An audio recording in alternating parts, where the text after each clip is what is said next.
वैसे तो मैं जैन पब्लिक स्कूल में अध्यापिका हूँ और मैं मोटो व्लॉगिंग भी करती हूँ, आपको पता है। लेकिन मेरी काफ़ी टाइम से ये जिज्ञासा थी कि मैं नशिया जी को एक बार बहुत अच्छे तरीके से शूट करूँ, ड्रोन शॉट लूँ, किस तरीके से दिखता है ये ऊपर से, क्योंकि कहीं ना कहीं इतिहास से तो जुड़ा ही हुआ है। और यहाँ पे बहुत छोटे छोटे बच्चे बहुत अलग अलग राज्य से आए हुए हैं और यहाँ रहते भी है, छात्रावास भी है, यहाँ पे हॉस्टल भी है। छोटे छोटे बच्चे पूजा कर रहे होते हैं और वो हमारे स्कूल में एज अ हॉस्टलर रहते भी हैं और पढ़ते भी हैं। सोचा कि चलिए इसके बारे में आपको इस डॉक्यूमेंट्री में, इस वीडियो के माध्यम से ज़्यादा से ज़्यादा जानकारी मिलेगी कि रेवाड़ी का नशिया जी मंदिर है, किस तरह दिखता है वो और क्या इसकी खूबी है।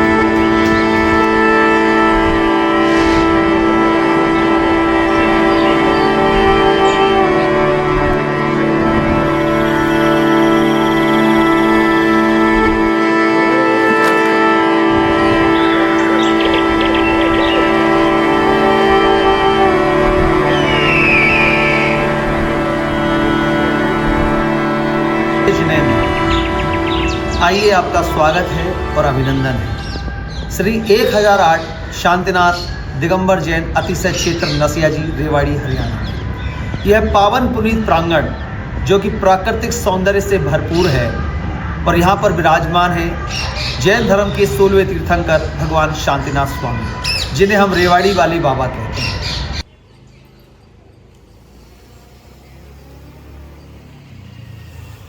आज से लगभग 150 वर्ष पूर्व एक बैलगाड़ी में एक प्रतिमा यहाँ से किसी दूसरे स्थान की ओर जा रही थी और अचानक इसी स्थान पर आकर के यह मूर्ति, यह बैलगाड़ी वहाँ रुक गई। यहाँ से बिल्कुल भी वह बैलगाड़ी आगे नहीं बढ़ी। ऐसा चमत्कार उस बैलगाड़ी के साथ हुआ।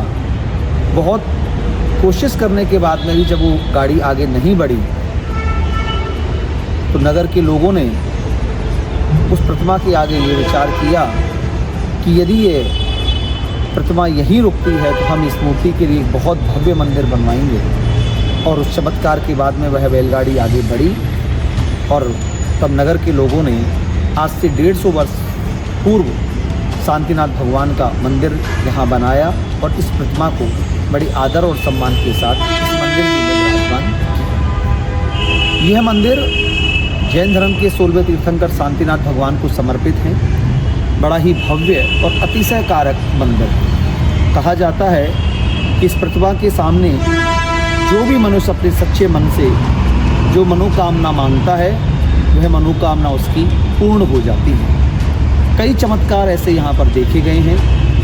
इस मंदिर में ऐसा नहीं है कि केवल जैन समुदाय के लोग ही आ सकते हैं। कोई भी महानुभाव आकर के सच्चे मन से यदि अपनी भावनाओं को जागृत करता है तो मैं समझता हूँ कि उसकी वह पूरी मनोकामना पूर्ण होती है। सच्चे मन से आप आइए, शांति के साथ आप यहाँ आइए, अपने मन के उद्गारों को भगवान के साथ में साझा कीजिए और अपनी मनोकामनाओं को पूर्ण कीजिए। और मनोकामना यदि आपकी पूर्ण भी नहीं होती है तो मैं समझता हूँ कि आपको इस परिसर में आकर के शांति जरूर मिलेगी। इतना प्राकृतिक सौंदर्य से भरपूर ये परिसर है। पक्षियों की चहचहाट, फूलों की खुशबू, हरियाली, जहाँ भी आप नज़रें घुमाएं आपको हर जगह यह प्राकृतिक सौंदर्य दिखाई देगा।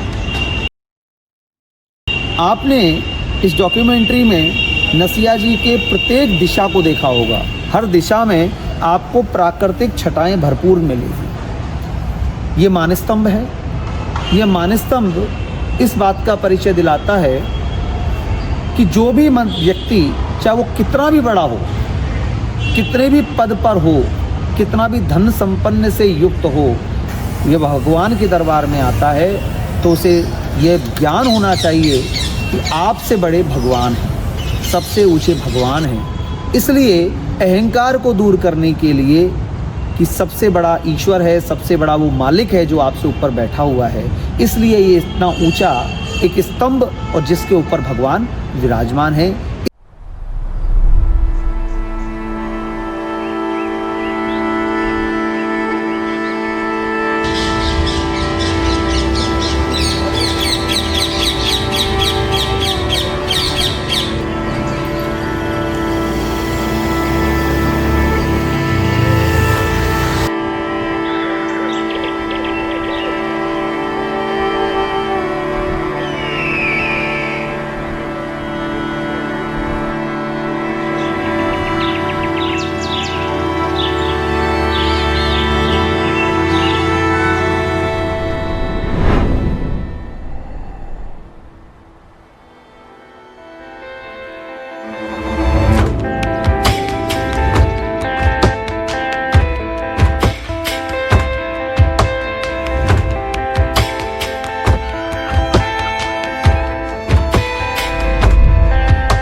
हम बात कर रहे हैं अकलंग शरणालय छात्रावास की। अकलंग शरणालय छात्रावास की स्थापना संत श्रोमणी आचार्य गुरुवर श्री विद्यासागर जी महाराज के परम प्रभावक शिष्य अरहम योग प्रणेता प्राकृत मर्मज्ञ परम पूज्य मुनिश्री प्रणम्य सागर जी महाराज के मंगल आशीर्वाद से सन 2017 में अकलंग शरणालय छात्रावास की स्थापना का लक्ष्य रखा गया था।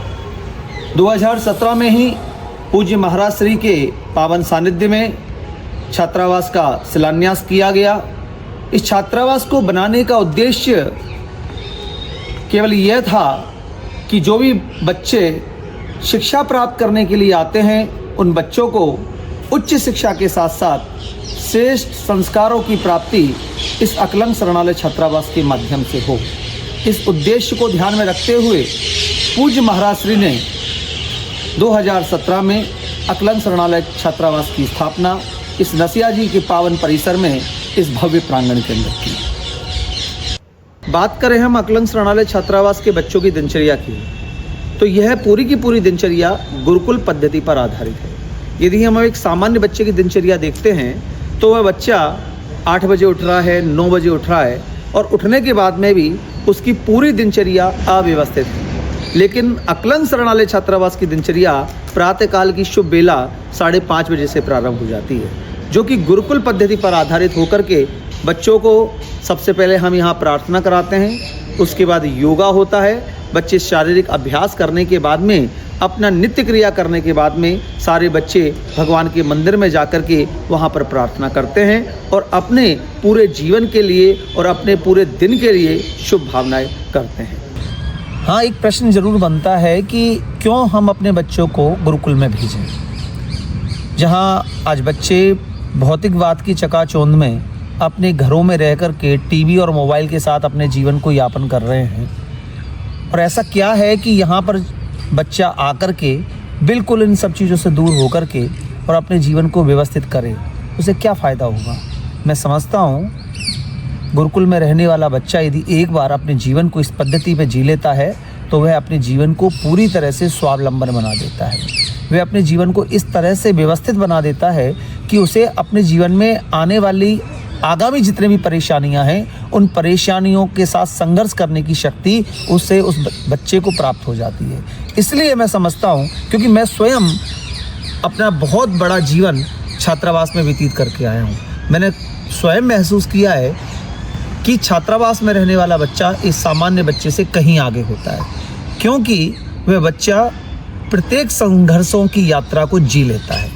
इसलिए मैं आह्वान करता हूं सभी अभिभावकों से कि वे अपने बच्चों को कम से कम एक बार छात्रावास जरूर भेजें, गुरुकुल में जरूर भेजें, ताकि उनका बच्चा भी अपने जीवन को एक दिशा दे सके। कहाँ से आए हो आप? मैं मध्य प्रदेश से आया हूँ। क्या नाम है आपका? मेरा नाम अरहम जैन है। अरहम जैन। क्लास 9 में पढ़ता हूँ। तो जैन पब्लिक स्कूल में आप वहाँ पे स्टडी कर रहे हो और यहाँ पे छात्रावास में आप रहते हो, कैसा लगता है यहाँ पे? यहाँ का संतुलन बढ़िया है, सामने मंदिर है तो वहाँ पे हम आरती पाठ वगैरह करते हैं। एक खाना भी यहाँ का बहुत ही बढ़िया है, रहने खाने की व्यवस्था बहुत बढ़िया है, यहाँ की वातावरण बाकी का बाहर का सब बढ़िया है। सादर जजमेंट। मैं पंडित रोहित जैन शास्त्री, अकलंग शरणालय छात्रावास रेवाड़ी हरियाणा, इस छात्रावास का अधीक्षक। इस छात्रावास को लगभग 2019 से 2024 तक लगभग 5 वर्ष हो चुके हैं। वर्तमान में इस छात्रावास में लगभग 52 बच्चे अध्ययनरत हैं। इस छात्रावास का उद्देश्य बच्चों के प्रति बस इतना है कि बच्चे एक श्रेष्ठ शिक्षा के साथ साथ उच्च संस्कार की प्राप्ति अपने जीवन में कर सकें। इसी उद्देश्य को लेकर मुनि श्री 199 सागर महाराज जी ने इस अकलंग शरणालय छात्रावास की स्थापना 2019 में की हुई थी। इस अकलंग शरणालय छात्रावास में 52 बच्चे हैं, जो कि अलग अलग राज्य से, मध्य प्रदेश, उत्तर प्रदेश, राजस्थान, अलग अलग प्रांत से बच्चे आकर यहाँ पर अध्ययन कर रहे हैं। अकलंग शरणालय छात्रावास की स्थापना की एक कहानी है, बड़ी रोचक कहानी। पूज्य मुनिवर प्रणम सागर जी महाराज का 2017 में जब रेवाड़ी के अंदर चतुर्मास हुआ प्रणम सागर जी महाराज आचार्य विद्यासागर जी महाराज की प्रति छवि साधु हैं। इतने उत्कृष्ट साधु, इतने ज्ञानवान साधु, सौभाग्य प्राप्त हुआ रेवाड़ी जैन समाज को कि उनका चातुर्मास रेवाड़ी की पुण्यधरा पर हुआ। और जब महाराज श्री को हम लोग जैन पब्लिक स्कूल में प्रवचन के लिए लेके गए, तो महाराज श्री ने जब जैन पब्लिक स्कूल को देखा, उसकी भव्यता को देखा, वहाँ पर बच्चों से मिले, वहाँ के अध्यापकों से जब वो मिले, तो उनके मन में एक विचार आया। उनके मन में एक विचार आया और उन्होंने उस विचार को साझा किया सकल दिगंबर जैन समाज रेवाड़ी से। महाराज श्री ने बड़ी सुंदर बात कही कि रेवाड़ी में 6 जैन मंदिर है और 7 विद्यालय है। अब यहाँ पर आवश्यकता है एक चेतन विद्यालय की, यहाँ आवश्यकता है एक गुरुकुल की, जहाँ पर भारतवर्ष से बच्चे आएँ और आकर के जैन पब्लिक स्कूल के अंदर लौकिक शिक्षा प्राप्त करें और गुरुकुल में रह करके बच्चे संस्कारों को प्राप्त करें। इस भावना को यथार्थ रूप प्रदान किया रेवाड़ी जैन समाज ने और उन्होंने परम पूज्य मुनिवर प्रणम सागर जी महाराज की सोच को, प्रणम सागर जी महाराज के सपने को साकार करते हुए और भव्य अकलंक शरणालय छात्रावास की स्थापना रेवाड़ी जैन समाज ने अपने इस विशाल नसिया जी के पावन परिसर में की। कोई भी अच्छा काम शुरू करे और उस काम के साथ संघर्ष ना आए, ये कैसे संभव है? यही कहानी हुई अकलंक शरणालय छात्रावास के साथ। महाराज जी ने अपना सपना भी बता दिया, समाज ने उसे साकार करने के लिए भवन निर्माण भी प्रारंभ कर दिया, भवन भी बन करके तैयार हो गया, लेकिन छात्रावास के लिए बच्चे आए कहाँ से? यह संदेह पूज्य मुनिवर प्रणम सागर जी महाराज के हृदय में भी था, सकल दिगंबर जैन समाज रेवाड़ी के हृदय में भी था, क्योंकि रेवाड़ी एक हरियाणा में है और जितने भी बच्चे यहाँ पर आने हैं वो भारत के सुदूर प्रांत से आने हैं। लेकिन कितनी मुश्किलों के साथ, कितने संघर्षों के साथ, जहाँ हमने उस छात्रावास को 15 बच्चों से प्रारंभ किया और आज 6 वर्ष की यात्रा के पश्चात इस छात्रावास के अंदर, जिसकी अधिकतम संख्या 48 बच्चों की है, हम 52 बच्चों को रख करके इस छात्रावास का बहुत सुगमता के साथ में संचालित उसको कर रहे हैं। और अभी भी इस छात्रावास के अंदर बच्चों के आने की जो डिमांड है वो लगभग 10 गुना ज़्यादा है। यहाँ पर इतने सारे अभिभावक अपने बच्चों का प्रवेश दिलाना चाहते हैं, लेकिन हमारे पास सीमित संख्या होने की वजह से हम केवल उन्हीं बच्चों को यहाँ पर प्रवेश दे पाते हैं जो बच्चे वास्तव में शिक्षा प्राप्त करना चाहते हैं, संस्कार प्राप्त करना चाहते हैं, और जो बच्चे असमर्थ हैं, जो बच्चे कठिनाइयों में अपने जीवन को जी रहे हैं, ऐसे उन बच्चों को हम प्राथमिकता देते हुए उन बच्चों का अकलंक शरणालय छात्रावास में प्रवेश कराते हैं। क्या परिवर्तन है अकलंक शरणालय छात्रावास में रहने वाले बच्चे का और सामान्य घरों में रहने वाले बच्चों के बीच में? मैं समझता हूँ कि जो बच्चा अपने घर में है, कहीं ना कहीं वह बच्चा कुसंस्कार में भी पड़ जाता है, क्योंकि उस बच्चे को दिशा मिल ही नहीं पाती कि वे अपने जीवन को व्यवस्थित कर सके। आज यहाँ पर पढ़ने वाले बच्चे को एक दिशा मिली हुई है, वह कुसंस्कारों से दूर है, क्योंकि उसके पीछे प्रमुख कारण यह है कि यहाँ रहने वाले बच्चों की एक व्यवस्थित दिनचर्या होती है। उन बच्चों के सिर पर गुरुओं का हाथ होता है, उन बच्चों के पास एक विरासत होती है संस्कारों की। वह बच्चा चाहकर भी कुसंस्कारों में नहीं पड़ पाता। कुसंस्कारों को छोड़ कर ही तो संस्कारों की धरा पर आया है। यहाँ रहने वाला बच्चा, मैं आपको इतनी गारंटी दे सकता हूँ कि वह बच्चा अपने जीवन को पूरी तरह से परिवर्तित कर देता है। जो बच्चा प्रतिदिन इतने प्राकृतिक वातावरण में रहता हो, इतने पावन वातावरण में रहता हो, इतनी अच्छी दिनचर्या के साथ जीवन व्यतीत करता हो, वह बच्चा किस तरह से अपने आप को कुसंस्कार के रास्ते पर ले जाएगा? मैं समझता हूँ वह स्वयं अपने अंदर ये विचार लेकर के आ जाता है कि वह अपने जीवन को बहुत अच्छी तरह से जिए।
कैसी लगी आपको ये डॉक्यूमेंट्री? आई होप आप सबको पसंद आई होगी। सबसे पहले तो आपको ये शेयर करनी है, प्यारे प्यारे कमेंट्स करने हैं, सो दैट मैं आगे और रेवाड़ी की ऐतिहासिक जगह को मैं कवर कर सकूँ। इसके साथ साथ दोस्तों, आपसे मैं ये उम्मीद रखती हूँ कि आप भी यहाँ आए और अपनी दिल की बात भगवान जी को बोल सकते हैं और कोई भी विश मांग सकते हैं। कहते हैं कि यहाँ पे आए हुए कोई भी अपनी विश लेकर आते हैं भगवान जी के आगे, अपनी दिल की बात कहते हैं, वो पूरी होती है। तो मैंने अपनी दिल की बात भगवान जी को बोल दी है।